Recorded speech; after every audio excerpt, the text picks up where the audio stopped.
આજે તો મમ્મીથી એટલી બધી મોટી ભૂલ થઈ ગઈ ને કે મમ્મીએ ઉટક બેઠક કરી. જાડિયાથી પાતળા થવાનો 81મો દિવસ. આજે બહુ મોડું થઈ ગયું હતું. જીમની મેમ્બરશિપ પતી ગઈ હતી એટલે આપણે 100 ગ્રામ ચણા લબ્બાલુસ કાકડી ખાઈને મસ્ત રેડી થઈ ગયા. આપણે સેકન્ડ વીલ પનીરની સબ્જી, મિક્સ વેજીટેબલ સેલેડ અને 2 રોટલી ડોજામાં ભરીને નીકળી ગયા હતા આપણે આપણા ક્લાયન્ટના ત્યાં, કેમ કે ત્યાં શૂટ કરવા આર્યન આવવાનો હતો. એને ત્યાં મસ્ત શૂટ કર્યું અને ત્યાંથી હું નીકળી ગયો તો મારી ડેલી કોફી પ્લેસ ઉપર. ત્યાં જઈને મેં મસ્ત માતાજીનું નામ 108 વાર લખ્યું, મારી કડવી કોફી પીધી અને ત્યાં મારી એક ફ્રેન્ડનો મેસેજ આવ્યો, ભાઈ હું સલૂનમાં છું, તું મને મળવા આવે. તો હું એને મળવા ગયો ત્યારે મને મેડિક્યોર પેડિક્યોર કરાવવા બિહાર દીધો.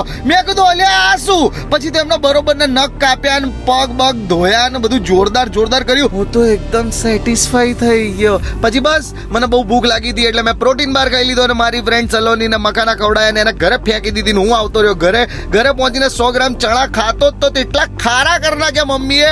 અને ઘરે એમણે સેન્ડવિચ બનાવી હતી અને મમ્મીએ તો બરોબરની માફી માંગી કે મારાથી ભૂલ થઈ ગઈ ખારું કરીને. પછી મારે તો ખાવું જ તું એટલે સેન્ડવિચ ડોજામ ગાલીને આપણે નીકળી ગયા આપણા ભાઈબંધોને એન્ટ્રી કરાવવા માટે, કેમ કે અહીંયા જોરદાર કાવો કેફેની અંદર પાર્ટી થતી હોય છે. મેં પાર્ટીમાંથી સંન્યાસ લીધો છે 1.5 મહિના સુધી, એટલે હું કોઈ પાર્ટીમાં નહીં જવાનો. બધાને એન્ટ્રી કરીને હું પહોંચી ગયો કેફેની અંદર. મેં મસ્ત ગ્રીન ટી પીધી અને ત્યાં મારા બધા દોસ્ત આવી ગયા હતા. એમની જોડે ઉનો રમીને બહુ બધી મજા કરીને ઘરે પહોંચીને વન સ્કૂપ વેનો લઈને દિવસ પતાવ્યો. તમે ફોલો કરો લ્યા.